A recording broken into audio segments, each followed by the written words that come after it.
Hi Aquarius, June 2026. Ito na po ang inyong reading. Kuha tayo ng ilang guidance, advice, messages para sa inyo.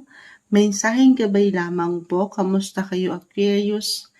So, anong naasahan nyo? Anong parating sa inyo ngayong bagong buwan ng Hunyo? Any guidance po para sa mga taong ito? Message? Guidance, advice, Aquarius, mensaheng gabay po para sa kanila. June 2026.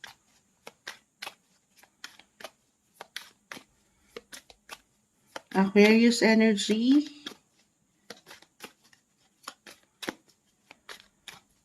Any guidance po para sa mga taong ito? Alam wala. Ayaw bumagsak, ayaw magpakita. Any guidance, advice po para sa mga Aquarius this month? Sa mga taong maring makapakinig nito na Aquarius, any message po?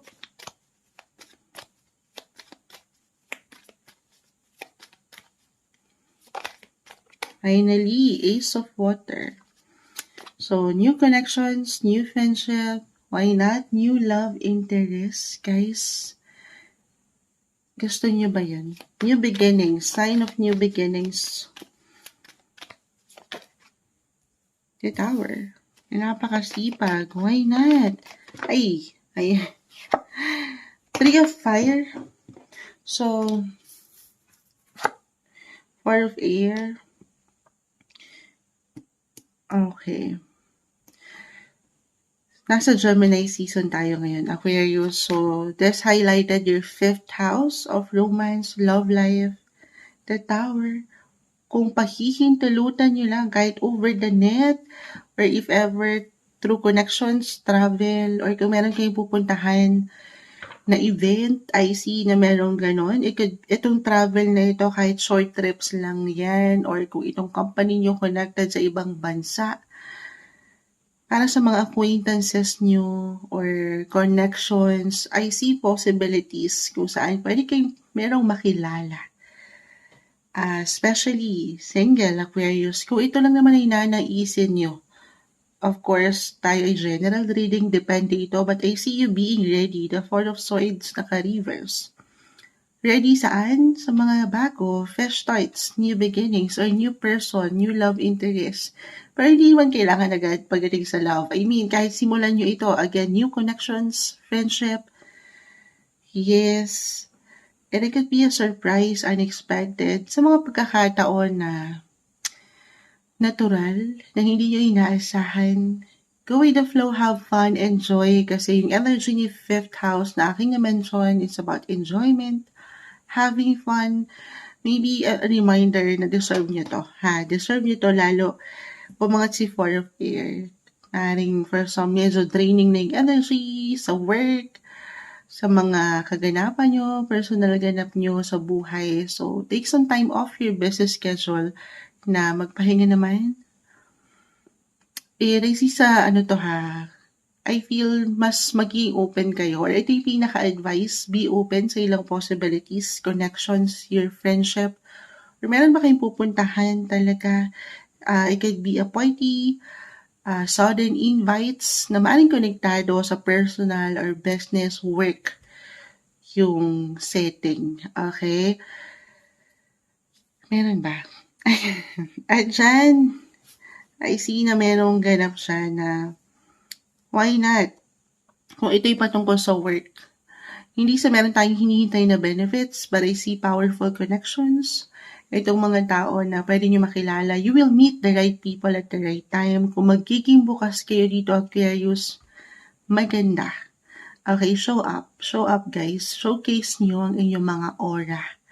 Si Venus, aura. Venus right now nasa inyong mga 6th house of health. Hindi isang health advisor si Moonchild. Sabi ko nga si 4 of Air, ready kayo. Physical, mental, emotional. So maybe yun yung pinaka-advice, be ready. Kasi it could be unexpected nga eh. Sa mga pagkakataon, for some of you na hindi nyo asahan, mayroon kayong pupuntahan. So be prepared kasi itong mga pwede nyo makilala or makilala sa isang lugar or business, event, party. Ito yung mga tao na pwedeng makatulong po para sa pag-angat, sa pag-level up niyo. Hindi sa meron tayong hinihintay na something benefits, pero kung magiging bukas ka dyan, maaari silang makatulong. Hindi man agad-agad ngayong buwan, monthly tayo guys, pero for some, it's a process. Siyempre pa, pagkatiwalaan nyo lang, maaaring at one point in the coming months, masabi nyo, ay, may purpose nga, no? Yes, guys, merong purpose kung bakit tayo nagkakakilala. Kung bakit nyo nakilala si Moonshot. Charot! Pero, do some action. Create something, guys. Play, have fun. Okay, show up. Yan yung pinaka-advice. Not the month para pagdudahan nyo yung inyong mga kakayanan. Ay pa tayo. Aquarius energy, June 2026. The Seven of Air, na napakasipag. Nauna ko yung mga Pisces, pero bumagsak din yan.